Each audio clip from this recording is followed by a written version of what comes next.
మార్చి చదువుకుంటాం. యేసు ఈ మాటలన్నీ చెప్పి చాలించిన తర్వాత జరిగినదేమనగా, ఆయన తన శిష్యులను చూచి,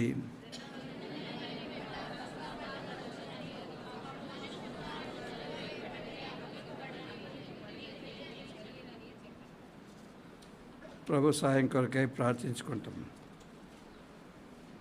మా ప్రేమ గల దేవా,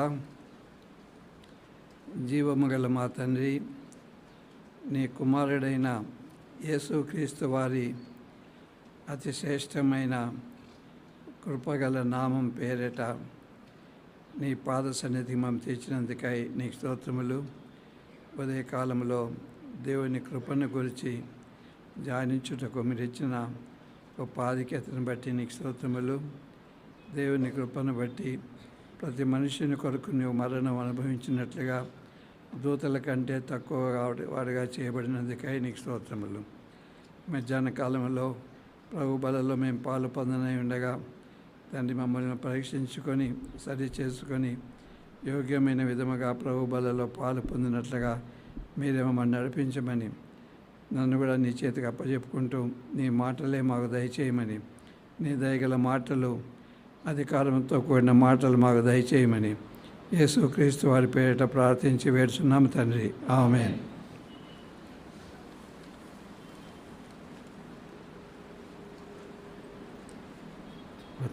తగ్గిస్తాం మళ్ళీ ఇటు.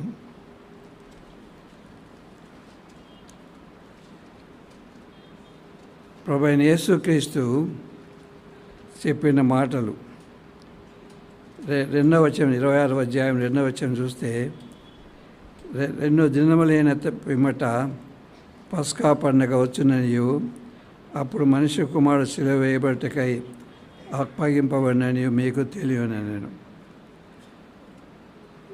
ఇశ్రాయేలు యూదులు పస్కా బలి పశువును వధించే సమయంలో ప్రభువైన యేసుక్రీస్తు శిలువ మ్రాను మీద మన కొరకై వధింపబడినవాడు. ఆయన మన పాపముల కొరకై వధింపబడినవాడు. దేవుని కృపను బట్టి ప్రతి మనిషిని కొరకు ఆయన మరణం అనుభవించినవాడు. మనలో ఒక్కొక్కరి కొరకు మరణము అనుభవించిన వాడుగా ఉన్నాడు. ఆయన ఈ లోకం విడిచిపెట్టి పోక మునుపు ఆయన శ్రేష్టమైన మాటలు, ఎవరైనా ఈ లోకమును పెద్దవారు వదిలిపెట్టి పోయేటప్పుడు బంధువులందరూ చుట్టూ చేరుకుంటారు, ఏం చెప్తాడో అని. ప్రభువైన యేసుక్రీస్తు చెప్పిన మాటలు చూస్తే ఆయన నమ్మకత్వమును గురించి పలికిన మాటలు. 25వ అధ్యాయంలో 23వ వచనం,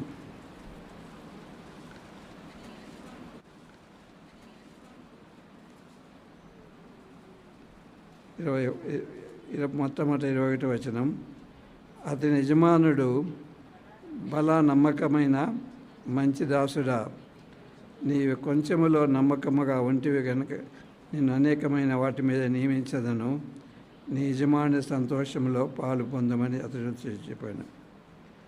23వ వచనం కూడా, బలా నమ్మకమైన మంచి దాసుడా, నీవు కొంచెములో నమ్మకముగా ఉంటివి కనుక నిన్ను అనేకమైన వాటి మీద నియమించదును, నీ యజమాని సంతోషంలో పాలు పొందమని అతనితో చెప్పాను. దేవుని కుమారుడు ప్రభువైన యేసుక్రీస్తు మన యొద్ద కోరేది ఏదంటే నమ్మకత్వము. ఆయనకు నమ్మకముగా ఉండాలని ఆయన కోరినవాడుగా ఉన్నాడు. ఈ లోకంలో 2 భార్యాభర్తలు వివాహం చేయబడేటప్పుడు వారు కొన్ని ప్రమాణాలు చేసుకుంటారు. ఆ ప్రమాణాల్లో ప్రాముఖ్యమైన అంశం ఏది? నమ్మకత్వము. మరణం వరకు ఒకరు నమ్మకముగా ఉంటామని వారు ప్రమాణం చేసుకుంటారు. అదేవిధముగా ఏనాడైతే మనం రక్షణ పొందినామో ఆ దినమున ప్రభువైన యేసుక్రీస్తుతో కూడా మనం ప్రదానం చేయబడిన వారము. ఒక దినమున ఆయన తిరిగి 2వ రాకడ సమయంలో ఆత్మీయమైన వివాహము ప్రభువైన యేసుక్రీస్తుతో కూడా కలిగిన వారముగా ఉంటాం. ఎవరు వాళ్ళు నమ్మకముగా ఉండేవారు. 2 కొరింథీయులకు రాసిన పత్రికలో 11వ అధ్యాయం 2వ వచనంలో పౌలు రాస్తున్నాడు, దేవాసక్తితో మీ ఎడల నేను ఆసక్తి కలిగి ఉన్నాను. చదవమ్మా.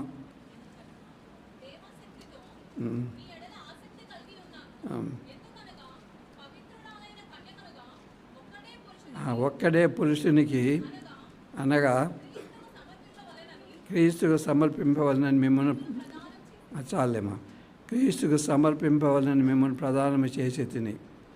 అయితే అపవాది వచ్చి అవ్వను మోసగించినట్లుగా క్రీస్తు ఎడల నుండే ఆ పవిత్రత నుండి సరళత నుండి మనల్ని ఎట్లయినా తప్పించాలని మనల్ని శోధించేవాడుగా ఉన్నాడు.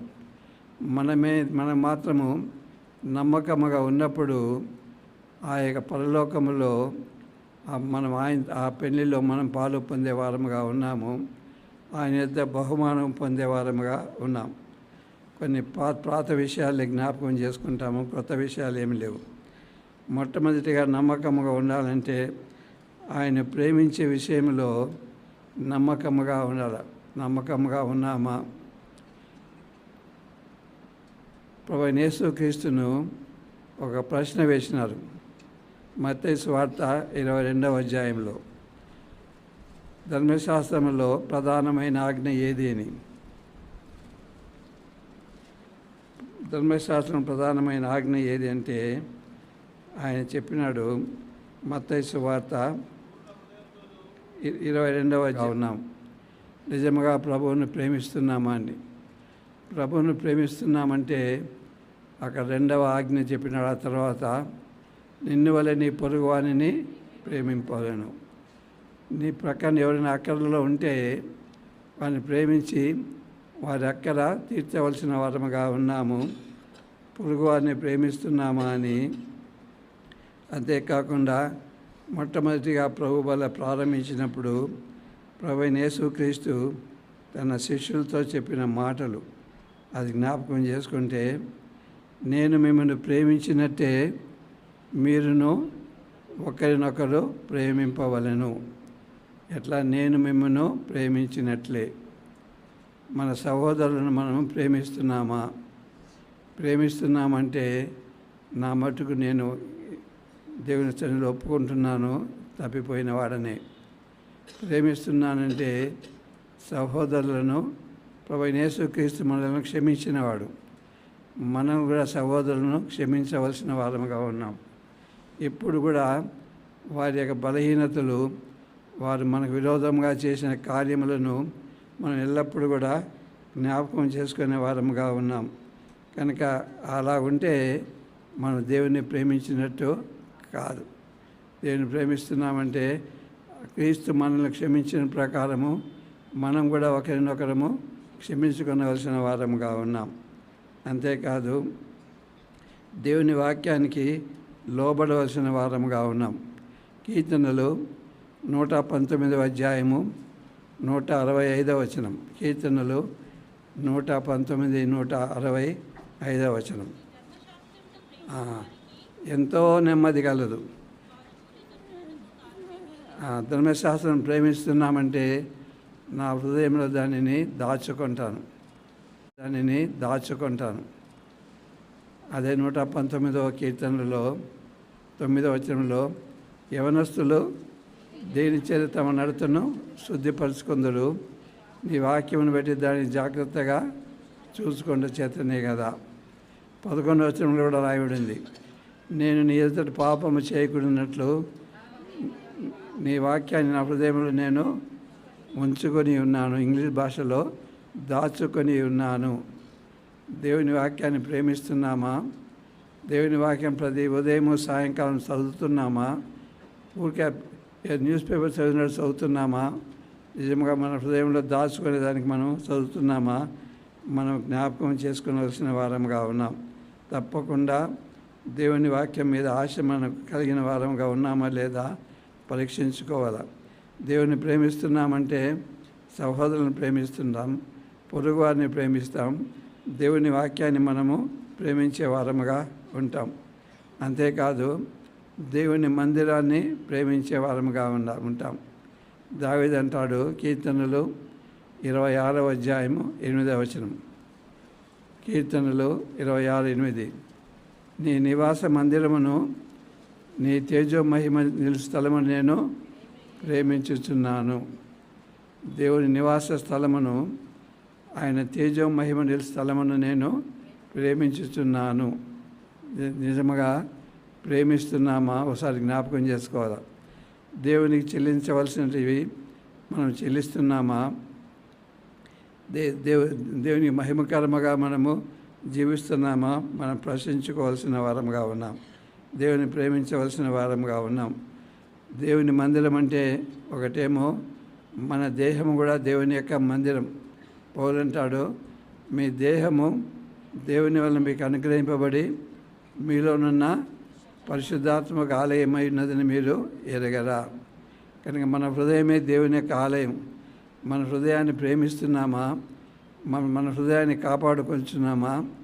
మన గృహం కూడా దేవుని ఆలయం. ప్రభువైన యేసుక్రీస్తు అన్నాడు, ఎక్కడ 2-3 నా నామమున కూడి ఉందరో అక్కడ నేను వారి మధ్యన ఉంటాను. నేను నివసించే స్థలము, నేను, నా కుటుంబం, నా భార్య, పిల్లలు నివసించే స్థలం కూడా దేవుని నివాస స్థలము. దాన్ని నేను భద్రముగా కాపాడుకోవలసిన వారనిగా ఉన్నాను. దేవునికి ఇష్టం లేని కార్యములు అక్కడ ఏమి చేయకూడదు. దేవునికి ఇష్టం లేని వస్తువులు ఏమి కూడా అక్కడ ఉండకూడదు. నేను చిన్నప్పటి నుండి మా ఇంట్లో నేర్పించింది ఏమంటే, దేవుని ఈ గృహములో దేవునికి ఇష్టం లేని కార్యములు చేయకూడదు. దేవునికి ఇష్టం లేని వస్తువులు ఏమి కూడా అక్కడ ఉండకూడదు. నేను గవర్నమెంట్లో ఉన్నతమైన ఉద్యోగం చేసినాను, కానీ ఏది కూడా నాకు చెందని వస్తువు నా ఇంటిలో లేదు. ఎవరు ఇప్పుడే పోయి చెక్ చేయొచ్చు. దేవుని నా ఇల్లు కూడా నేను కాపాడుకోవలసిన వారనిగా ఉన్నాను. పరిశుద్ధతను కాపాడుకోవలసిన వారంగా ఉన్నాను. హృదయ శుద్ధి గల వారు ధన్యులు, వారు దేవుని చూచెదరు. కనుక నా హృదయాన్ని, నా ఇంటిని పరిశుద్ధమైనదిగా ఉండటకు నేను కాపాడుకోవలసిన వారంగా ఉన్నాం. మనం ఒకసారి పరీక్షించుకోవాలి మన జీవితాలు.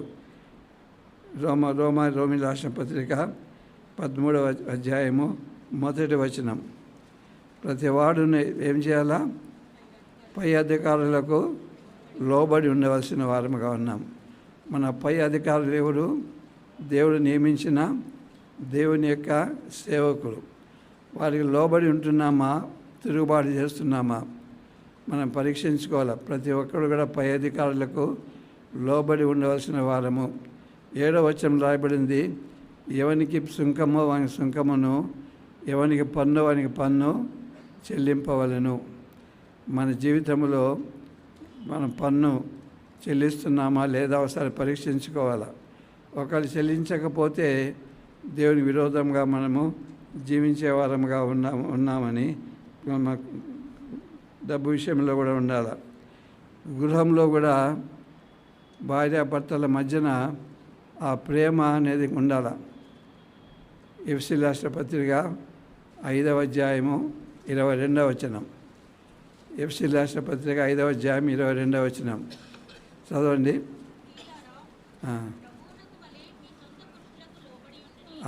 సాలేమా, ప్రభువుకు వలె మీ సొంత పురుషులకు లోబడి ఉండేది. ప్రభువుకు వలె, ప్రభువు అంటే ప్రభువునందు అనగా దేవుని ఇష్టంలోనే మనం ఉంచాలి. సినిమాకి పొమ్మంటే నో. అవన్నీ కొన్ని మనం జాగ్రత్తగా ఉండాలి. మన గృహాన్ని కాపాడుకోవాలా. మన భార్యాభర్తల మధ్యన ప్రేమ ఉండాలా. ఒకరికొకరు లోబడి ఉండవలసిన వారముగా ఉన్నాం. కింద పోతే క్రీస్తు కూడా మిమ్మల్ని ప్రేమించి పరిమళ వాసనగా ఉండుటకు మన కొరకు తను దేవునికి అర్పణముగాను బలిగాను అప్పగించుకొనెను. అలాగనే మీరును ప్రేమ కలిగి ఉండడి. నా భార్యను కూడా నేను ప్రేమించవలసిన వారను. ఆమె యొక్క అవసరతలన్నీ కూడా తీర్చవలసిన బాధ్యత నా మీద ఉంది. లేదంటే నేను దేవునికి నమ్మకంగా లేనట్టే కనుక మనం పరీక్షించుకోవాల్సిన వారంగా ఉన్నాం. ఆఖరి పుస్తకం ప్రకటనలో అనేక పర్యాయములు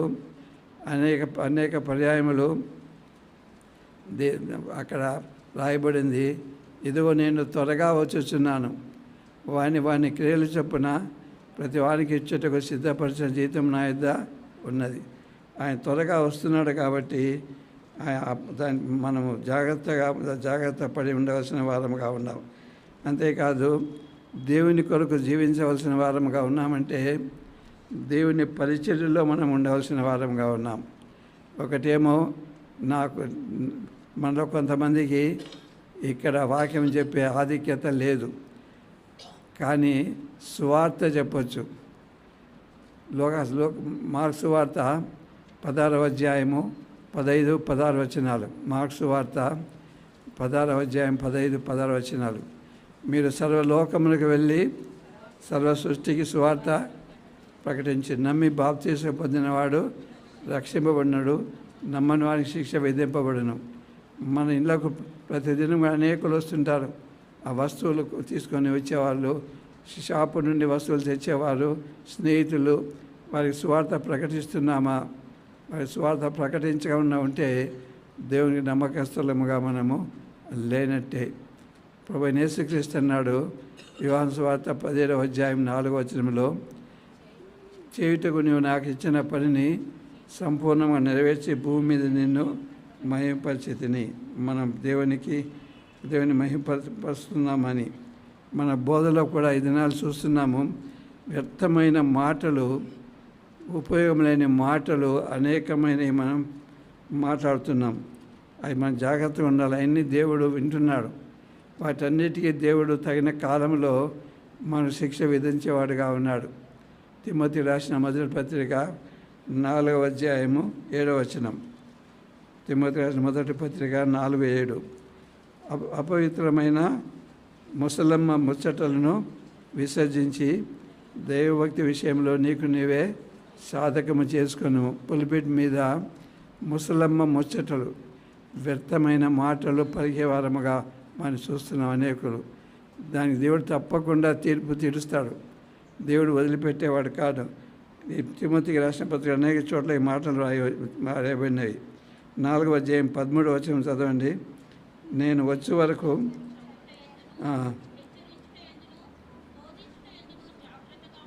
జాగ్రత్తగా ఉండను, చదువుట ఎందును, హెచ్చరించుట ఎందును, బోధించుట ఎందును జాగ్రత్తగా ఉండము. మనం జాగ్రత్తగా ఉన్నామా? నోటికి వచ్చినట్టు మాట్లాడుతున్నాము. ఈ దినాల్లో దేవుడు తప్పకుండా దానికి శిక్ష విధించేవాడుగా ఉన్నాడు, వదిలిపెట్టేవాడుగా ఉన్నాడు. 4వ అధ్యాయము 16వ వచనంలో కూడా రాస్తున్నాడు తిమోతికి, నిన్ను గుర్చియు నీ బోధను గుర్చియు నిలకడగా ఉండము. మన బోధలు ఇక్కడ నిలబడి మాట్లాడే బోధలు జాగ్రత్తగా మాట్లాడుతున్నామా, ఇష్టం వచ్చేట్టు మాట్లాడుతున్నామా?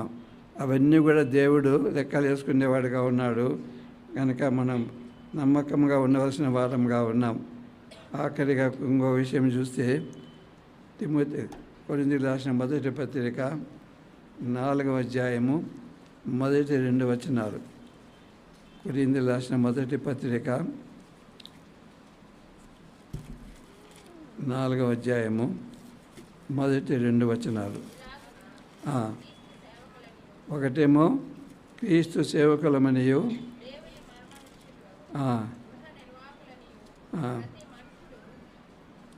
మమ్మల్ని గురించి భావింపవలెను. ఒకటేమో క్రీస్తు సేవకులము, రెండో దేవుని మర్మముల విషయంలో గృహ నిర్వాహకులము, మమ్మల్ని గురించి భావింపవలెను. ఇక్కడ క్రీస్తు సేవకులు అనే మాటకు చూస్తే చాలా లోతైన పదం ఉంది. ఇలాగున క్రీస్తు సేవకులమనియు దేవుని మర్మముల విషయంలో గృహ నిర్వాహకులమనియు ప్రతి మనుషులు మమ్మను భావింపవలెను. మరియు గృహ నిర్వాహకులలో ప్రతి వాడును నమ్మకమైన వాడై ఉండట అవశ్యము. క్రీస్తు సేవకులమనియు. ఈ సేవకులనే మాటకు గ్రీకు భాషలో చూస్తే ఒకటేమో చేతితో పనిచేసేవారము, అనగా మాన్యువల్ వర్క్. మనము చేతితో ఇతరులకు పనిచేసి వారికి సహాయపడేవారంగా ఉన్నాం. మనం ఉన్నామా? మనం గొప్పగా హెచ్చించుకుంటున్నామా? ఇంకో మాట ఉంది. ఈ క్రీస్తు సేవకులమై ఉన్నామనే మాటకు అండర్ రోయర్ అని హెబ్రీ భాషలో ఉంది. అనగా పడవ నడిపే వారు పూర్వకాలంలో తెడ్లు వేసేవారు.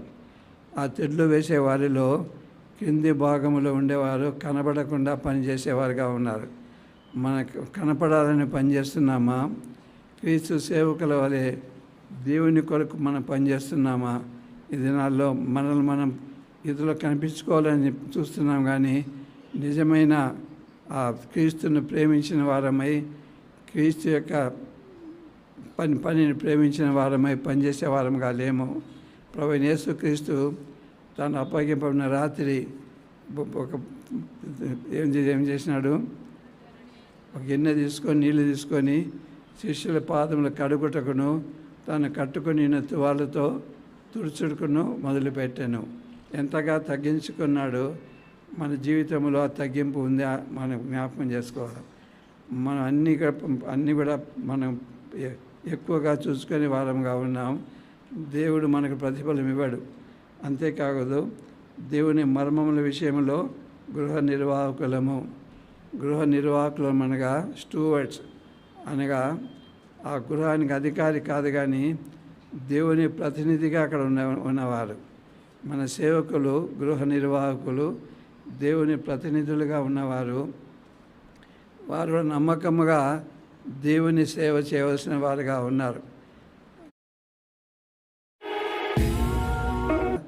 దేవుని సేవ చేయవలసిన వారుగా ఉన్నారు. తాము కనపరుచుకునేది కాకుండా దేవునికి కనపరుచుకునే వారిగా ఉండవలసిన వారుగా ఉన్నారు. కనుక ఒకసారి మనం పరీక్షించుకుందాం.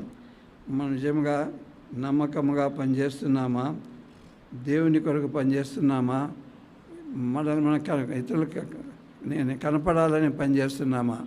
నేను కనపడాలని పనిచేస్తే దేవుని వలన ఏం ప్రతిఫలం కూడా నాకు రాదు. కనుక మన జీవితంలో దేవుని కొరకు ప్రతిష్ఠించుకొని జీవించవలసిన వారంగా ఉన్నాం. గృహ నిర్వాహకుల వలె మనం ఉండవలసిన వారంగా ఉన్నాం. పౌలు ఏ గృహ నిర్వాహకుడు? పౌలు చెప్పిన గృహ నిర్వాహకుడు. కనుక ఒకసారి ప్రభు బల యుద్ధకు వచ్చినప్పుడు మనం పరీక్షించుకుందాం. కొరింథీయులకు రాసిన మొదటి పత్రిక 11వ అధ్యాయము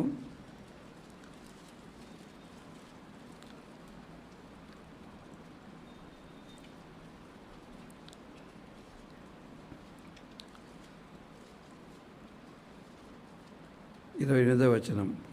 కాబట్టి ప్రతి మనుష్యుడు తను తాను పరీక్షించుకొనవలెను. అలా చేసి ఆ రొట్టెని తిని ఆ పాత్రలను త్రాగవలెను. ప్రభు శరీరముని వివేచింపక తిని త్రాగువాడు తను శిక్షావిధి కలుగుటకే తిని త్రాగుచున్నాడు.